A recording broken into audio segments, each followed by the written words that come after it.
Okay, 8th graders, so this is the final choice activity. If you chose not to do the 3D solar eclipses in Gizmo, you have chosen this. Now, I know just kind of looking at this, it looks like a lot, but it's really not, okay? But we have to remember we have both solar and lunar eclipses. So the first thing I'm going to do, I'm going to separate my instruction pages from my graph paper, okay? You will put one eclipse on one side and the other eclipse on the other side, okay? So I'm going to start with solar, okay? So your solar eclipse activity, you are going to need graph paper, which I've provided, a drawing compass. I got one of these fancy ones that I feel like a lot more of you will be a little less upset in using, and then a metric ruler. What it means by metric is that it for sure has centimeters available to you. Okay? So, procedure. Turn to the back of the graph paper you used for the lunar eclipses. Well, honestly, you haven't done that yet. So, you are just on the one. I don't care which one. Okay? So, turn the graph paper so that one long side is toward you. Okay? Done. Number the graph in the same way that you did on the other side. Well, this is why we can do it in any order, because I've already done that for you. Set your compass 12 squares wide.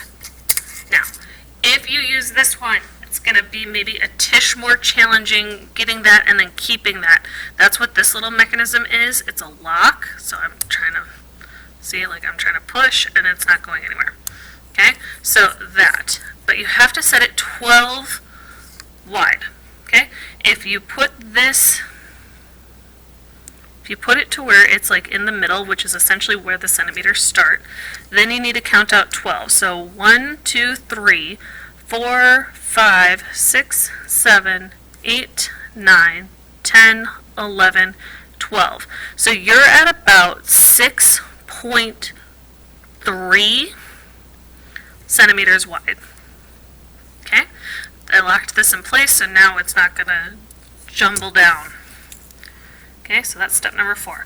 Draw a half circle around the intersection of V, which is going along your bottom, 1, and H20. So, what that means is I am going to set my window thing over 20. Then I'm going to make sure that my pencil has enough lead to go in here. Okay, and I'm going to draw a half circle. Okay. Now the only bummer with these ones is you can't really hold your paper down as well. Okay. So, did that. Now what I need to do is I need to label that half circle sun.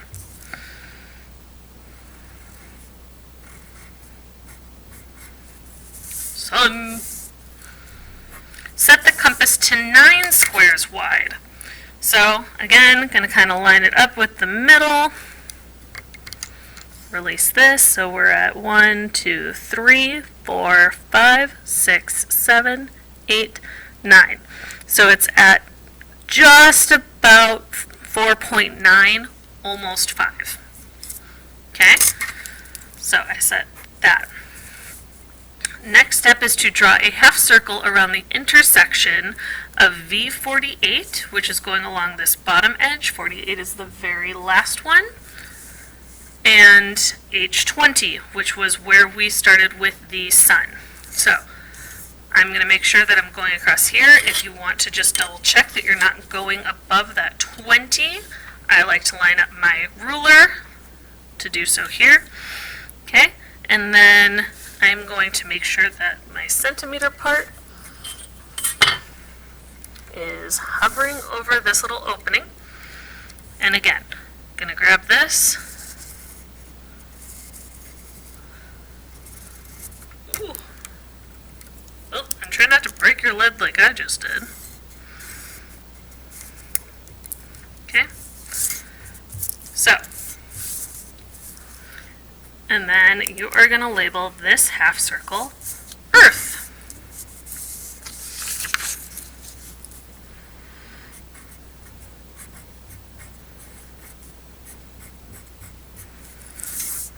Okay, Earth, Sun. Set the compass to 2 squares wide. Now, this is where this one may not be as effective. Okay, because put it in the center, it doesn't really get to that 2 squares. It's like almost at that third. So I'm going to grab my old school compass.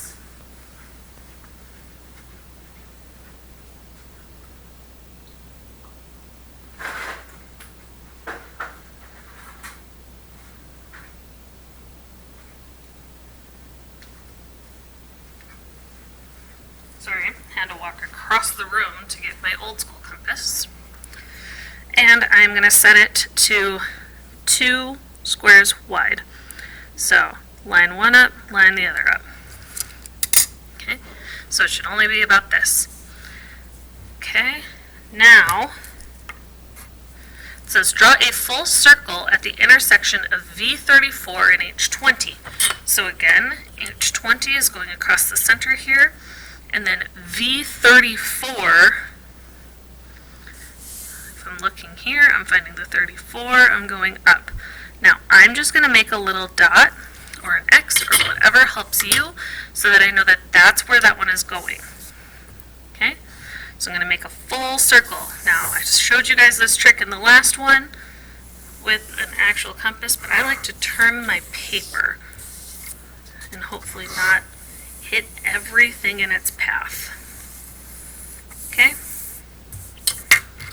So that, I'm going to erase this because I just used my pencil, and now I'm going to label this moon.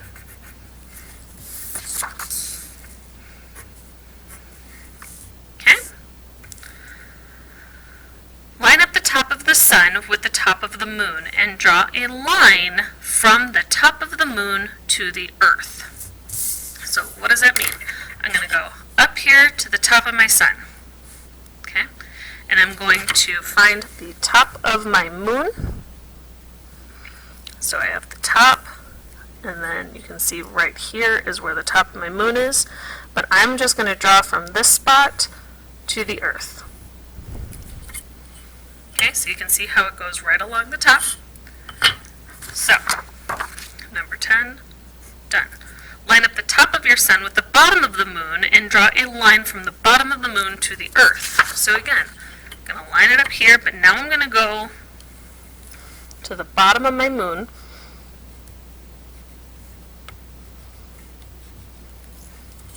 Okay. And then I drew in a dashed line, but that's because I know what's about to come. Okay. Number 12, line up the bottom of the sun with the bottom of the moon, and then draw a line from the bottom of the moon to the earth. So, bottom of the sun, bottom of the moon.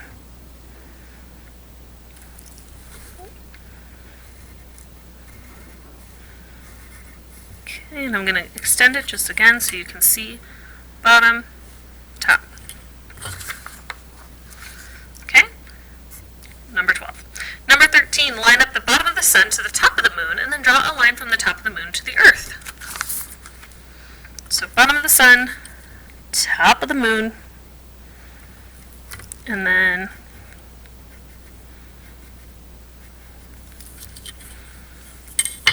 okay, so now I have this wide dashed cone and this skinnier solid cone. And that's because now I'm going to label the umbra and the penumbra of the moon's shadow.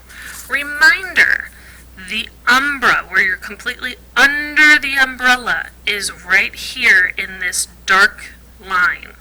Okay, so personally me, you can do this however you want. I'm going to shade this in with kind of a dark shade or shadow. Okay. You don't have to do this. This is just an extra step. It helps me kind of keep things straight. Okay, so this is the umbra. Okay, then out here between my dashed lines, I'm going to do a lighter shadow.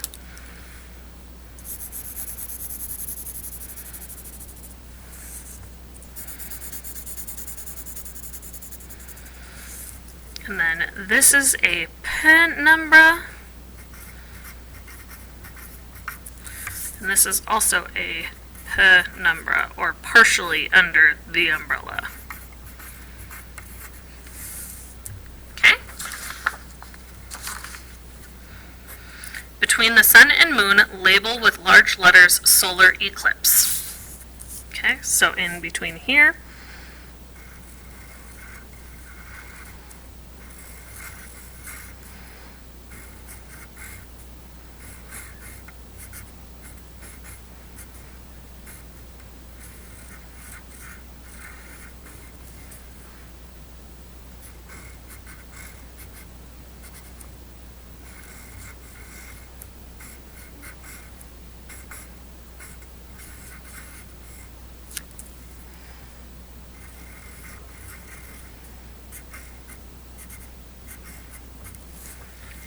Solar eclipse.